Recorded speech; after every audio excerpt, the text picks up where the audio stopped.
ये कहानी है डॉक्टर हैरोल्ड शिपमैन की। एक ऐसा आदमी जिसने दवाई के पवित्र काम को आतंक के हथियार में बदल दिया। ये कहानी है उस अंधेरे की जो आम जिंदगी की आड़ में छुपा रहता है। एक खौफनाक याद दिलाता है कि राक्षस साफ दिखाई में भी छुप सकते हैं, यहां तक कि उन लोगों के रूप में जिन पर हम सबसे भरोसा करते हैं। ये कहानी है डॉक्टर डेथ की। इंग्लैंड के एक शांत शहर हाइड में डॉक्टर हैरोल्ड शिपमैन समाज का एक बड़ा आदमी था। वो सबका प्यारा नेबरहुड डॉक्टर था जो अपने नेक व्यवहार और अपने मरीजों के प्रति अटूट समर्पण के लिए जाना जाता था। वो एक जाना पहचाना चेहरा था, बीमारी और परेशानी के समय आराम का एक स्रोत। किसी को भी उस भयानक रहस्य का अंदाजा नहीं था जो उसके शांत चेहरे के पीछे छिपा था। वो हर तरह से एक परफेक्ट फिजिशियन था। वो घर जाकर मरीज देखता था, अपने पेशेंट्स की परेशानियों को ध्यान से सुनता था और हमेशा ऐसा लगता था कि उनके अच्छे के लिए ही सोच रहा है।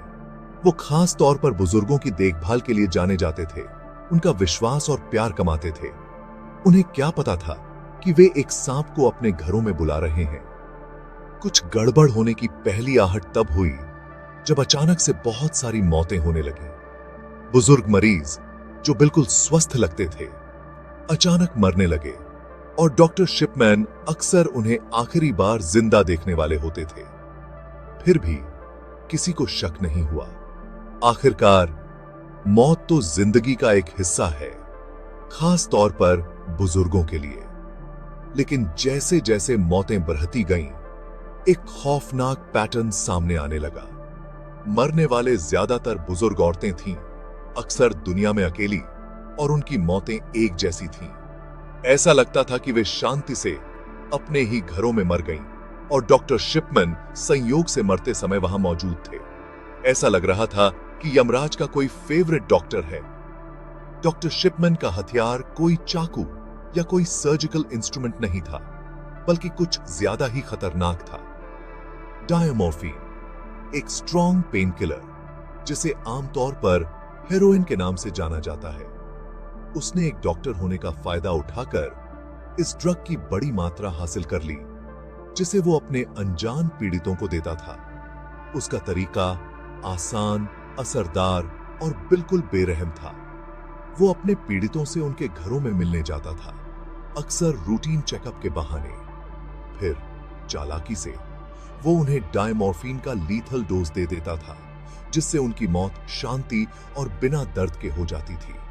वो भगवान बना हुआ था, तय कर रहा था कि कौन जिएगा और कौन मरेगा, और ऐसा लग रहा था कि उसे अपनी इस पावर में मजा आ रहा था। जैसे जैसे लाशें बढ़ती गईं, शक भी बढ़ने लगा। लोकल फ्यूनरल डायरेक्टर्स, जिन्होंने देखा कि डॉक्टर शिपमैन के बहुत सारे पेशेंट्स घर पर ही मर रहे हैं, ने अपनी चिंता जाहिर की। कुछ परिवार वालों ने भी अपने परिजनों की मौत के हालात पर सवाल उठाने शुरू कर दिए। लेकिन शिपमैन, जो लोगों को अपनी बातों में फंसाने में माहिर था, शुरुआती शक को टालने में कामयाब रहा। आखिरकार वो एक रिस्पेक्टेड डॉक्टर था, समाज का एक भरोसेमंद सदस्य। उन्हें उस पर शक करने का क्या हक था? उसके पास हर बात का जवाब था, हर मौत का एक मुमकिन एक्सप्लेनेशन। और कुछ समय के लिए यह काम कर गया। मामला तब पलटा जब कैथलीन ग्रंडी की मौत हुई, जो एक अमीर विधवा और हाइड की पूर्व मेयरेस थीं। शिपमैन के बाकी पीड़ितों से उलट मिसेस ग्रंडी की मौत ने तुरंत ही सबका ध्यान खींचा। उनकी बेटी, जो एक लॉयर थीं, को तब शक हुआ जब उन्हें पता चला कि उनकी मां की विल बदल दी गई है और उनकी ज्यादातर संपत्ति डॉक्टर शिपमैन के नाम कर दी गई है। पुलिस को बुलाया गया और पूरी इन्वेस्टिगेशन शुरू कर दी गई। डिटेक्टिव सुपरिंटेंडेंट बर्नार्ड सिल्वरमैन, जो एक अनुभवी इन्वेस्टिगेटर थे और अपनी जिद के लिए जाने जाते थे, को केस सौंपा गया। सिल्वरमैन, जिन्हें कुछ गड़बड़ महसूस हो रही थी, ने इन मौतों को इत्तेफाक मानने से इनकार कर दिया। उन्होंने और गहराई से जांच की और धोखे का एक ऐसा जाल सामने लाया जिसने पूरी दुनिया को हैरान कर दिया। जांच से पता चला कि डॉक्टर शिपमैन ने मिसेस ग्रंडी की विल नकली बनाई थी और फिर अपने पाप छुपाने के लिए उनका कुत्ल कर दिया था। बाकी पेशेंट्स की लाशों को कब्र से निकालने का आदेश दिया गया और नतीजे रूह कंपा देने वाले थे। लाशों में डायमॉर्फिन की बड़ी मात्रा पाई गई, जिससे सबसे बुरे अंदेशे की पुष्टि हो गई।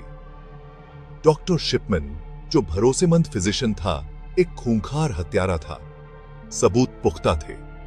शिपमैन को गिरफ्तार कर लिया गया और उस पर अपने 15 पेशेंट्स के कत्ल का आरोप लगाया गया। हालांकि अधिकारियों का मानना है कि पीड़ितों की असली संख्या बहुत ज्यादा हो सकती है, शायद 250 से भी ज्यादा। हैरोल्ड शिपमैन के मुकदमे ने पूरे ब्रिटेन और दुनिया को हिलाकर रख दिया। जिसे कभी समाज का एक बड़ा आदमी माना जाता था, अब वो एक राक्षस, एक शिकारी के रूप में बेनकाब हो गया था, जो देखभाल की आड़ में कमजोर लोगों का शिकार करता था।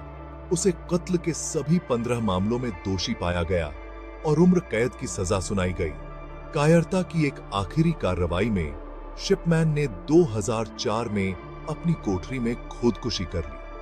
अपने पीड़ितों के परिवारों को उस क्लोजर से वंचित कर दिया जिसकी उन्हें बेहद जरूरत थी। वो अपने रहस्य अपने साथ कब्र में ले गए, पीछे छोड़ गया दर्द, धोखा और ऐसे सवाल जिनके जवाब कभी नहीं मिलेंगे। हैरोल्ड शिपमैन का मामला एक खौफनाक याद दिलाता है कि बुराई सबसे अनपेक्षित जगहों पर भी छिपी हो सकती है। इसने उस सुरक्षा और भरोसे के भ्रम को तोड़ दिया जो हम मेडिकल प्रोफेशनल्स पर करते हैं। मेडिकल कम्युनिटी और लोगों के जहन पर एक ऐसा निशान छोड़ गया जो कभी नहीं मिटेगा। डॉक्टर डेथ की कहानी एक सख्त चेतावनी है, एक याद दिलाता है कि सावधान रहें, सवाल पूछें और अपनी अंतरात्मा की सुनें।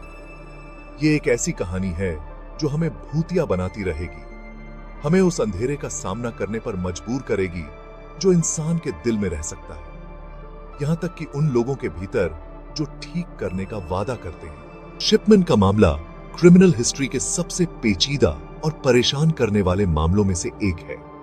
उसने ऐसा क्यों किया? एक आम डॉक्टर को इतिहास के सबसे बड़े सीरियल किलर्स में से एक बनने के लिए किस चीज ने मजबूर किया? क्या यह पावर का लालच था, कंट्रोल की एक अजीब सी भूख, या फिर कुछ और भी बुरा? हो सकता है कि हमें इन सवालों के जवाब कभी न मिले। हैरोल्ड शिपमैन अपने इरादे अपने साथ कब्र में ले गया, पीछे छोड़ गया दर्द, अविश्वास और एक खौफनाक याद दिलाता है कि हमारे बीच मौजूद राक्षस अक्सर सबसे ज्यादा इंसानी चेहरे लगाते हैं। डॉक्टर डेथ की कहानी एक सख्त याद दिलाता है कि दवा के साफ सुथरे हॉल में भी अंधेरा पनप सकता है।